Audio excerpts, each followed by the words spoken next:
Hello and welcome back to the channel. I am Justice. I'm here with Terramaster, and we are here today with some deck lists for you from yesterday's Cope or Hope. If you haven't watched that yet, why? Go do that, please. Thank you. We'll wait. Okay, cool. Welcome back. We're just gonna sit here.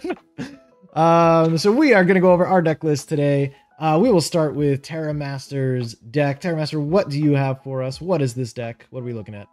This deck, we call it DD Alchemy because it uses a Professor of Alchemy with several DD cards. Macrocosmos might as well be a DD card. It might as well be DD Cosmos. DD Cosmos, agreed. DD Cosmos. All right, we got our monster pool. We got 3 Destroyer, 3 Survivor, 3 Warrior Lady. Warrior Lady, just generically good card, banishes stuff. You know, good stuff. Flexibly banishes stuff, more importantly, I guess, right? Can attack or get attacked and banish things. So that puts it over things like Jujutsu Master. I just think it's better than Breaker for this deck specifically because this deck, your biggest issue, and you can see there's a lot to deal with this issue, but I think there needs to be a lot. Your biggest issue is things above 1800 attack. And Destroyer is another one that deals with those things, right? Destroyer, like you saw in the Duel, can also deal with things like field spells that you need to get rid of. So very good, very flexible card for those. Then speaking of outs to big monsters, look at our spells. We got Grand Convergence and Creature Swap. Literally have no other purpose other than outing monsters you can't run over in battle. So yeah, Grand Convergence. I have seen some discussion on this that people think about playing like multiple of these. I think one is correct. Doing test hands, I haven't played a game with playing 3 or 2, but just doing test hands with more than one, it always felt very bricky. Drawing it without macro happened quite frequently, so it's very good. Yes, it is Dark Hole situationally, but the key word there is situationally. It is not always Dark Hole. Remember that. If it was always Dark Hole, everyone would play 3. Rhoda is the one-of pick, because this deck doesn't need Jinzo, is what I think. I think having the flexibility of, do I need to go aggressive? I get Survivor. Do I need to out something that is face up? I get Destroyer. Do I need to out something that's face down and maybe attack a mystery monster? I get Warrior Lady, right? Just examples. So I think the flexibility of that is just like, your deck is a toolbox, and Rhoda just says, grab any tool you want. So that's pretty good. I agree. Yeah, I mean, you definitely wouldn't run Jinzo in this deck. You want your traps. So. Oh, right. Yeah, there's another reason. Yeah, you don't want to turn off your own macro. It's a valid reason. Yeah, it's a valid. Yeah. What are you doing turning off your own macrocosmos? Okay. But otherwise, Jinzo is very good, as you saw. Dust Tornado is just, I think it's arguably the best back row hate. Now, yeah, you could make arguments for Night Beam instead, but I think in a slower control deck, Dust is just better. I agree. And then macro is obviously required. Other than the fact that it has synergy with all your monsters and your Grand Convergence, it also is somewhat anti-meta right now, especially with vampires running around. Yeah. So very good for those 2 reasons. And then Widespread Ruin is just the best battle trap we have left that's not limited 3. Yeah. I guess best trap in general we have left that's not limited 3, right? Unless you're specifically respecting OTK decks, in which case you might play Zero Gravity or something. Yeah, that was what I was going to say. That would be one. You could debate Widespread versus Zero Grav here. Yeah. But yeah. All right, what about the side deck? The side is, you're playing vampires, you go harder on the anti-meta. You play 5 counter graveyard cards instead of 3. I think 6 would be too much. Mind Crush is just generically good side deck card, right? This deck I think still loses to like Cyber Angels, for example, if they were to exist. Like it could exist, yes. It could OTK you very easily, unless you had like exactly macro Widespread and you managed to keep both of them on the field when they attacked. Good luck with that. So still very good to have Mind Crush. Mind Crush also is good against Dark Gaia OTK. Yeah. Now this one's like a little less obvious, but when they activate Dark Fusion, You kind of know by game 2 what their preferred fusion materials are. Yep. So you should be able to call one of them. Warrior Limb is for 2 things. Battle Survivor, which can be very annoying, and Donzalug, which can also be very annoying. Mm-hmm. So kill both of those things instantly.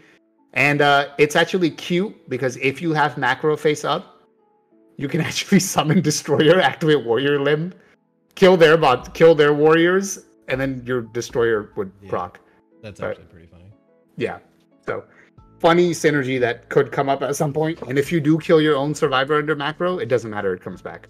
Yep. So yeah.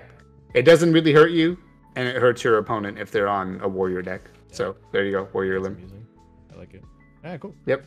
Alright, let's move on here to Cerulean Paradise.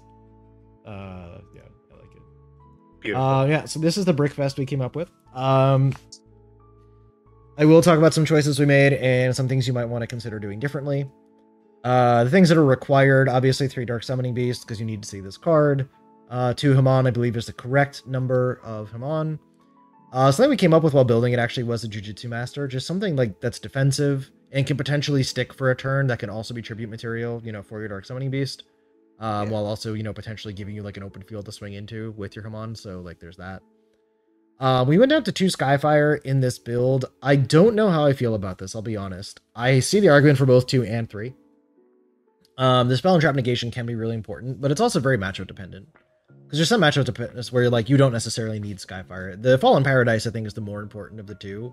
Just because it straight up prevents being targeted or destroyed. Which is very big. And I will say, one of the things I thought of when we made the cut was that Fallen Paradise could just draw you into Skyfire. Right. So having the Fallen Paradise first is more important. Right. Again, this deck is very bricky. There's kind of no way around that.